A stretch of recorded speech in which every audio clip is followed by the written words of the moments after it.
Hello viewers, আশা করি সবাই ভালো আছেন। গত এপিসোডে হিগান তার সব প্রশ্নের উত্তর পেয়ে যায়, যে কে তাকে বাঁচিয়েছে, কেন বাঁচিয়েছে, আউজারের রোবটগুলো কিরকম, কি সব। এবং হিগানের জন্য তার অ্যাডভান্স স্যুট নিনজা কামুও রেডি। সেই সাথে আমি লিনাক্স এবং নিনজা কামুয়ের সপ্তম এপিসোড দেখতে let's play the fun begin.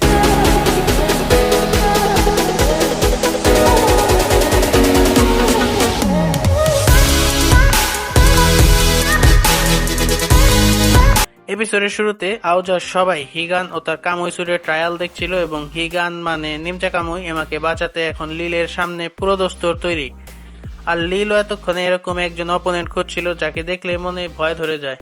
এবং এরপর শুরু হয় লিল ভার্সেস হিগান, কিন্তু কই হিগান আর কই লিল। হিগান তার ফার্স্ট ফাইটে দেখিয়ে দেয় যে সে কি করতে পারে। লিল এতদিন চিল্লাইতেছিল না যে আমার আরো শক্তিশালী অপোনেন্ট দাও, এই দুর্বলদের সাথে লড়াই কোনো মজা নেই।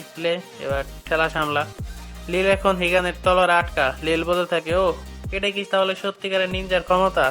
কিন্তু আমার এতে কোনো দুঃখই নেই, মরবো যখন একসাথেই। আর সাথে সাথেই সেলফ ডিস্ট্রাক্ট অ্যাক্টিভেট করে নিজের স্যুট সহ হিগানকে মারার চেষ্টা করে, কিন্তু কারো কিছুই হয় না, বরং হিগান লিলকে বাঁচিয়ে নেয়।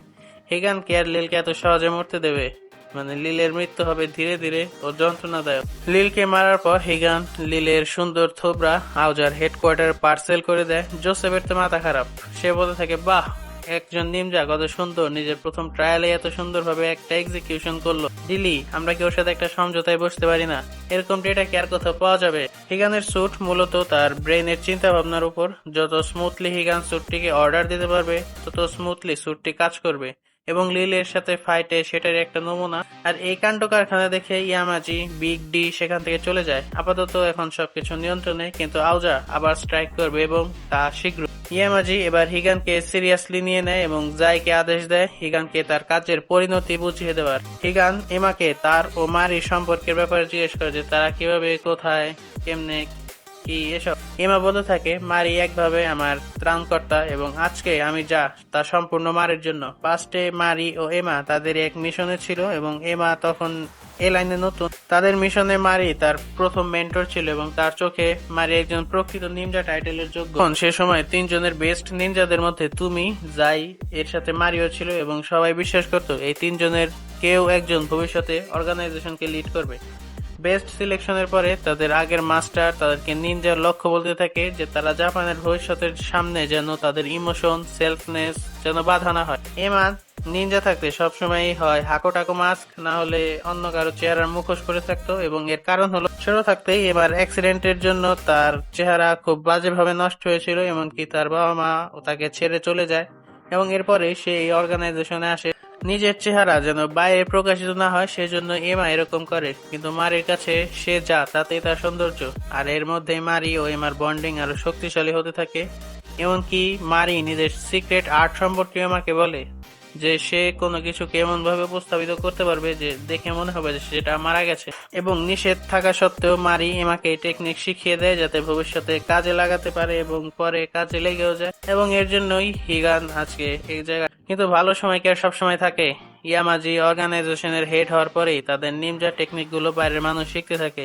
যে আর্টকে তারা শ্রদ্ধার সাথে দেখতো সেটাকে বাইরের লোক নিজের পার্সোনাল কাজ ও অস্ত্র হিসেবে শিখছে শুধু মানুষদেরকে মারার জন্য। ইয়ামাজি এমাকে নিনজাদের আসল আদর্শের কথা বললে এমা বলে তাদের লক্ষ্য ভবিষ্যৎ জাপানের সুরক্ষার ব্যবস্থা করা। তখন ইয়ামাজি বলে, যদি এমন হয় যে জাপান এবং নিনজা দুটোই আস্তে আস্তে মিশে যেতে থাকে, যেমনটা তারা নিনজারা অন্ধকারে মিশে যায়, তাহলে এমা আর তখন তেমন কিছু বলে না। আর এমা মারিকে এসব ব্যাপারে বললে মারি এসবের চিন্তা বাদ দিতে বলে, কারণ সে এখন প্রেগনেন্ট আর কোড ভঙ্গ করায় এখানে তার কোনো জায়গা নেই। এর মধ্যে তাদের পুরনো মাস্টার মারা গেলে ইয়ামাজি অফিসিয়ালি ঘোষণা করে যে তাদের নিনজা টেকনিক এখন জাপানের জুরিসডিকশনের বাইরে ছড়াবে এবং একটা বড় শক্তির আন্ডারে থাকবে।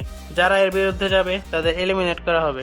তখন তাদের মধ্যে বিদ্রোহ শুরু হয়, কারণ নিনজাদের জীবন বেঁচে থাকার মধ্যে যদি কোনো গর্বই না থাকে তাহলে এর থেকে তাদের মরে যাওয়াই ভালো। এবং ইয়ামাজিকে আক্রমণ করতে গেলে ইয়ামাজি তার সিক্রেট টেকনিকের সাহায্যে তাদেরকে কেটে দুই টুকরো করে ফেলে। আর এই কাজের পরে এখন সত্যিকারের নিনজারাই বিপদে পড়ে যায়। সবাই মিলে তখন ইয়ামাজিকে মারার কথা বললে তাদের লিডার সেটা না করে, কারণ এতে হয়তো ইয়ামাজিকে মারা সম্ভব, কিন্তু তারা যদি মারা যায় এর ফলে সত্যিকারের নিনজা স্পিরিট হারিয়ে যাবে। আর এটা হলে তখন হবে সত্যিকারের মৃত্যু। তাই আমরা এখন পালাবো যাতে চূড়ান্ত সময় আসা পর্যন্ত বেঁচে থাকতে পারি। এরপর মারি তার সেই ফেস চেঞ্জ ডিভাইস নিয়ে লোকটিকে দেখায়, কারণ এই ডিভাইসের জন্য তারা ভালো মতো গা ঢাকা দিতে পারবে। কিন্তু যাওয়ার পথে ইমা মারিকে আটকে দেয়, কারণ তাদের আগের মাস্টার তাকে একটা মিশন দিয়েছিল যে যাদের সিলেকশন হয়েছে তাদের উপর নজর রাখতে, এবং কেউ যদি তার লক্ষ্য থেকে সরে যায় বা কোড ভাঙে তাকে যেন মেরে ফেলা হয়। এবং এমা সে কাজ করতে এখানে এসেছে। এমা মারিকে বলতে থাকে সে যেন তার পেটের বাচ্চাকে নষ্ট করে দেয় এবং পূর্ণাঙ্গ নিমজা হয়ে আবার ফিরে আসে, এবং মারি কখনোই সেটা করবে না। তাই দুজনের মধ্যে একটা ফাইট শুরু হয়ে যায় এবং এমা মারিকে হারিয়ে দেয়। কিন্তু এমা মারিকে মারতে পারে না, কারণ সে বুঝতে পারে না যে সে কি করবে। সে তার মিশন পূরণ করতে পারেনি, এদিকে অর্গানাইজেশনও ভুল দিকে যাচ্ছে, এমনকি সে তাদের মতো পালিয়েও বাঁচতে পারবে না। তাই এমা নিজেকে শেষ করতে গেলে মারি তখন তাকে আটকে দেয়। মারি বলতে থাকে নিনজাদের কোনো ইমোশন থাকা উচিত না, তারা বেঁচে থাকে তাদের গর্বের জন্য। কিন্তু এই বাচ্চা তাকে আরেকবার নতুন ভাবে বাঁচার সুযোগ দিয়েছে, তাই ইমোশন কাউকে মেরে ফেলে না এবং জীবনকে একটা নতুন জীবন দেয়। এরপর থেকে এমা অর্গানাইজেশনের উপরই নজর রাখছে, যাতে যারা পলাতক তাদেরও সাহায্য করতে পারে। আর এরপর থেকে এমা এফবিআই এসেছে, সে অর্গানাইজেশনের থেকে ইয়ামাজির আসল লক্ষ্য কি সেটার খোঁজ করছিল, এবং ইয়ামাজি তার প্ল্যান অনুযায়ী কাজ করা শুরু করে দিয়েছে এতক্ষণে। তো ইয়ামাজির প্ল্যান কি, কতটুকু ভয়ঙ্কর, তাছাড়া হিগানের বিরুদ্ধে পরবর্তী কি পদক্ষেপ নেবে আউজা, সেসব নিয়ে দেখা হবে পরের ভিডিওতে। টিল দেন, আল্লাহ হাফেজ, and don't forget to click the subscribe button. Thank ইউ।ルームシャンブルズ